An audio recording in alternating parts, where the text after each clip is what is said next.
I turned a thermal receipt printer into a public internet endpoint, and now the world is printing messages on my wall.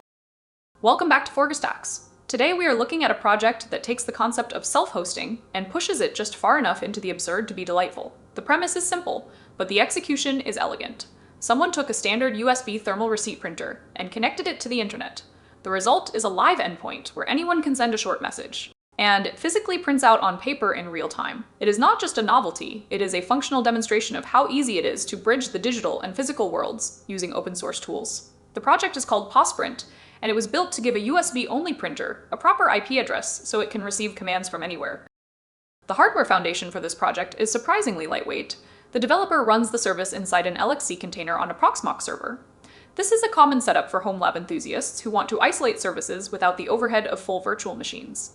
The key to the whole operation is USB passthrough. The printer is physically connected to the host machine, and the container gets direct access to the device node. This allows the software inside the container to talk to the printer as if it were plugged directly into the server. The README explains that the design relies on the kernel USB LP driver rather than libusp. This choice simplifies the container requirements significantly because it avoids the need to detach the kernel driver or manage complex USB stacks. On the software side, the service is built with FastAPI, which provides a modern and fast HTTP interface. The core logic is written in Python, leveraging the spooler thread to manage print jobs one at a time. This is crucial because a thermal printer is a single non-reentrant resource. If two processes try to write to the device at the same time, the output gets interleaved and you end up with a mess of confetti. Every request funnels through a single writer thread to ensure the text prints cleanly. The API accepts POST requests with an API key and a text payload. It then translates that text into ISE commands that the printer understands. The developer also included a Braille print tool that decodes Unicode Braille art back into bitmap graphics, which is a nice touch for those who want to send more complex visual messages. While the core service works over the LAN API, the developer added an optional public web interface called POSPRINT Web.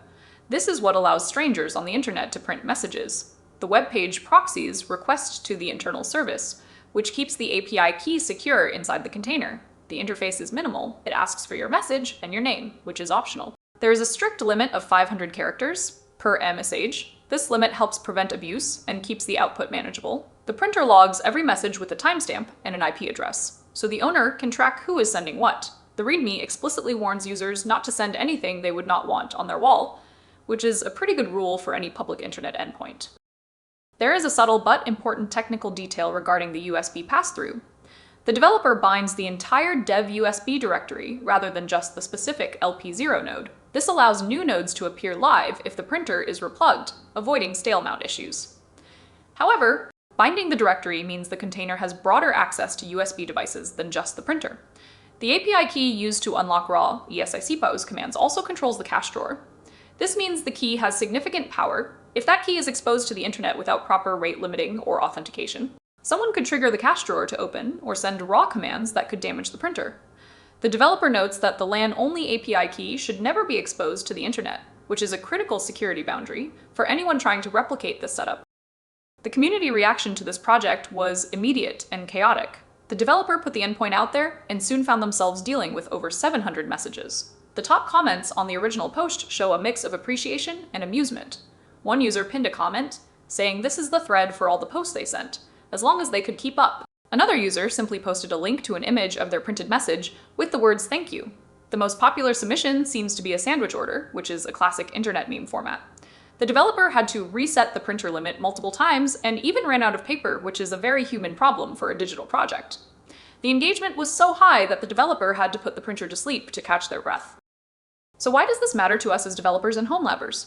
POSPRINT is a perfect example of how small focus tools can solve a specific problem in a delightful way. It takes a cheap, common piece of hardware and gives it a new life on the network.